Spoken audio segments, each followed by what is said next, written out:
Team ಇಂಡಿಯಾದ ಎಡಗೈ ದಾಂಡಿಗ ಶಿಖರ್ ಧವನ್ ಅವರು ಅಂತಾರಾಷ್ಟ್ರೀಯ ಕ್ರಿಕೆಟ್ಗೆ ನಿವೃತ್ತಿ ಘೋಷಿಸಿದ್ದಾರೆ. ಆಗಸ್ಟ್ 24ರಂದು ಸೋಷಿಯಲ್ ಮೀಡಿಯಾ ಮೂಲಕ ಇಂಟರ್ನ್ಯಾಷನಲ್ ಕ್ರಿಕೆಟ್ ಹಾಗೂ ಡೊಮೆಸ್ಟಿಕ್ ಕ್ರಿಕೆಟ್ಗೆ ವಿದಾಯ ಹೇಳುತ್ತಿರುವುದಾಗಿ ಧವನ್ ಅವರು ತಿಳಿಸಿದ್ದಾರೆ.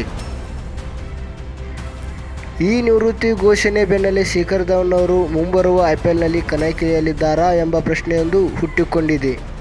ಈ ಪ್ರಶ್ನೆಗೆ ಸದ್ಯದ ಉತ್ತರ ಆಡಬಹುದು ಅಥವಾ ಆಡದೇ ಇರಬಹುದು. ಏಕೆಂದರೆ ಧವನ್ ಅವರು ಗಾಯದ ಸಮಸ್ಯೆಯಿಂದ ಬಳಲುತ್ತಿದ್ದಾರೆ.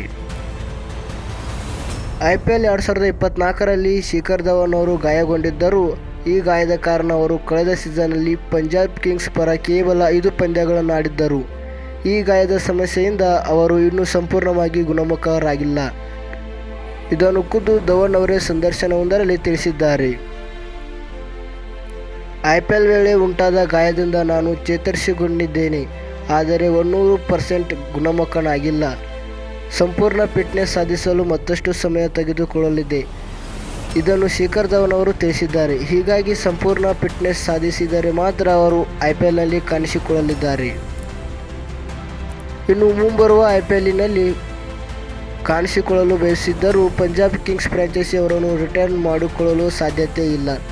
ಏಕೆಂದರೆ ಧವನ್ ಅವರಿಗೆ ಈಗ 38 ವರ್ಷಗಳು, ಅಲ್ಲದೆ ಫಿಟ್ನೆಸ್ ಸಮಸ್ಯೆಯನ್ನು ಸಹ ಎದುರಿಸುತ್ತಿದ್ದಾರೆ. ಹೀಗಾಗಿ ಶಿಖರ್ ಧವನ್ ಅವರನ್ನು ರಿಲೀಸ್ ಮಾಡಿ ಪಂಜಾಬ್ ಕಿಂಗ್ಸ್ ಫ್ರಾಂಚೈಸಿ ಹೊಸ ನಾಯಕನನ್ನು ಆಯ್ಕೆ ಮಾಡುವ ಸಾಧ್ಯತೆ ಹೆಚ್ಚಿದೆ. ಶಿಖರ್ ಧವನ್ ಅವರು ಐಪಿಎಲ್ನಲ್ಲಿ Mumbai Indians, Deccan Chargers, Sunrisers Hyderabad, Delhi Capitals ಮತ್ತು ಪಂಜಾಬ್ ಕಿಂಗ್ಸ್ ಪರ ಕಣಕ್ಕಿಳಿದಿದ್ದಾರೆ. ಈ ವೇಳೆ 222 ಪಂದ್ಯಗಳನ್ನು ಆಡಿರುವ ಅವರು 2 ಶತಕ ಹಾಗೂ 51 ಅರ್ಧಶತಕಗಳೊಂದಿಗೆ ಒಟ್ಟು 6,768 ರನ್ ಕಲೆ ಹಾಕಿದ್ದಾರೆ. ಈ ಮೂಲಕ ಐಪಿಎಲ್ನಲ್ಲಿ ಅತ್ಯಧಿಕ ರನ್ ಗಳಿಸಿದ 2ನೇ ಬ್ಯಾಟರ್ ಎನಿಸಿಕೊಂಡಿದ್ದಾರೆ. ಈ ಮಾಹಿತಿ ನಿಮಗೆ ಇಷ್ಟವಾದಲ್ಲಿ ನಮ್ಮ ಚಾನಲನ್ನು ಸಬ್ಸ್ಕ್ರೈಬ್ ಮಾಡಿ. ಧನ್ಯವಾದಗಳು.